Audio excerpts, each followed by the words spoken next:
Hello, Ray Wheatley from Fight News. I'm here with world heavyweight contender Lucas Big Daddy Browne. How are you, Lucas? Good, mate. How are you? Good to see you, Lucas. Mate, you just returned from England. You had a good win over Andre Rudenko. Yep. Can you tell me a little bit about that fight? It took you the 12 rounds? Yeah, we went the 12 rounds. The 3 times I haven't knocked someone out in the fight, it's gone 12 rounds. Yeah. So it's not that I haven't done it before, but this particular time around, the venue itself was quite a small venue. Okay. No sort of air conditioning and all that sort of stuff. So I was basically overheating, and a bit of muscle fatigue was the problem. It wasn't so much the fitness in regards to the breathing, but yeah, by basically the 5th round, I was pretty much stuffed. So I told the corner the same thing, and they said, "Dory, you'll get your second win," and everything else. So I hit him with everything I possibly had. Like I hurt your hands? near broke my knuckle, and I got scratches and everything through the He's a tough nut, and he just had a head like a brick. Yeah. Yeah. So I'm glad it went the 12. Again, it shows I can go the 12 anything else. It was a bit sloppy though, unfortunately, but I think yeah, Jeff Fennick and the trainers and people around me will sort that out. Yeah. Good work, mate. Well, that's going to sharpen your tools up for your next fight. Exactly, yeah. Now, you're rated high with the WBC, the IBF, and you also rated the WBA. Yep. So we've got Vladimir Klitschko. Yes. Your thoughts on a Vladimir Klitschko fight? In terms of me fighting him? Yeah. I think it'd be... You can't box him. There's no point trying to box him and trying to outbox him, I should say. It'd be basically me trying to get in there and just have a pub fight and just try and brawl him. And you're big enough to reach him. I was going to say, I can reach him. I can get in there. And I don't mind a bit of a wrestle as well. So I've noticed with other fights, he sort of shoots from the outside and then he'll come in and sort of grapple up. So I don't mind having a bit of a grapple and make it a little bit of a dirty fight, so to speak. Yeah. So he's definitely... 100%, yeah. He's in your sights. He's the pinnacle at the moment. Yeah. Why not go for it? Yeah. He's the man. He's older than you. That's right. Yeah. Years older. Looks a lot better than me though. You look all right. Now with the WBC champ, Stavern. Yes. You've had a look at him. I have had a look at him. I wasn't overly impressed. Which, yeah, again, you're looking at sort of Klitschko, and then you're trying to sort of, you can't duplicate that. He's completely different all over. So that's a good thing as well. He's coming up against Wilder very soon, so it'd be good to see Wilder get his chin tested. I think he's a great talent, but can he take a hit? I know he's been dropped in the amateurs and things like that, and that's with headgear and 16s on. Yeah, it's with that WBC sort of coming up for grabs, it really has sort of opened the heavyweight division a lot, which I'm very happy with, so it's great. He's in your sights also? Definitely, mate, yes, definitely. Now, Ruslan Sergeyev just beat Frezequendo for the vacant WBA regular title. Yep. Your thoughts about Ruslan Sergeyev? I've had a little look at him. I think he's probably my best shot out of the 3, to be honest. So that's 100% something that we're chasing at the moment. Like Ricky and the team are actually chasing that at the moment. So, great work. Yeah. Okay, mate. So at the moment, we've got another heavyweight contender down in New Zealand. Joseph Parker had a win on the weekend in the States. Yeah. Beat Keith Williams. What's your thoughts on Joseph Parker? I like Joseph Parker as a person. I think he's a nice young fella. He's just in it to box and he's in it to win it, which is great. You know, it's a good attitude to have. The people around him are a different story. I don't know them as such, but they've had a few things to say about me in regards to being, fat and slow and zombie and all sorts of things. So if that's how they want to get fights, that's something that Shannon Briggs is doing at the moment as well. But talking about Shannon Briggs, yeah.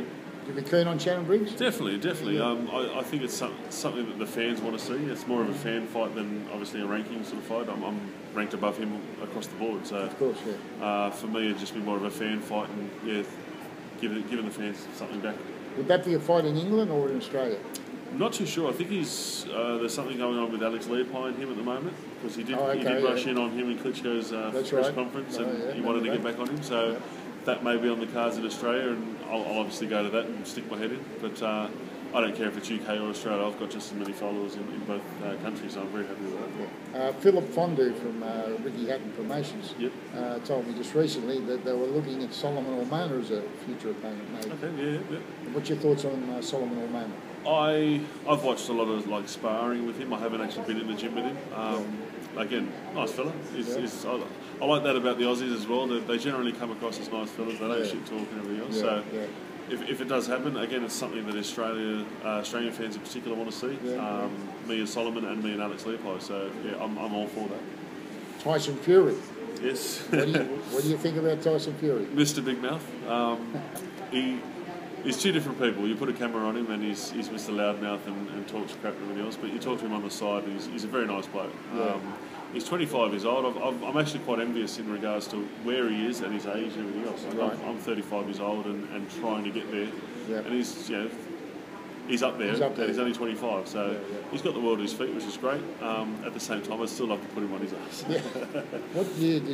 What age did you turn professional? I did just before I turned 30, so I was basically 30 years old. Yeah. So late start, but you've done well. Well, I had an MMA fight, a kickboxing fight, and my first boxing fight within the first month of fighting. And then it wasn't until sort of 3 years ago that I actually took up boxing full time. So full-time boxing, 3 years basically. You've done well, mate. Yeah. You've now got Jeff Fennick as your trainer. Yes. Jeff said just recently that, we both know that you trained Mike Tyson there for a while. Yeah.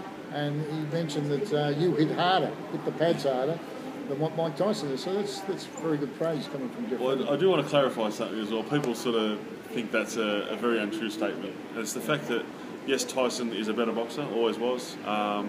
His was more explosive and more from the ground power, where mine's more of a thud. I did a little bit of kung fu in the background and things like that, so the thud power that comes through is much stronger than Tyson's, but he'll throw 3 or 4 punches at the same time where I'm throwing the one. Yes, I do hit harder in that regards, but it's not taking anything away from Tyson, obviously. Good on you, Lucas.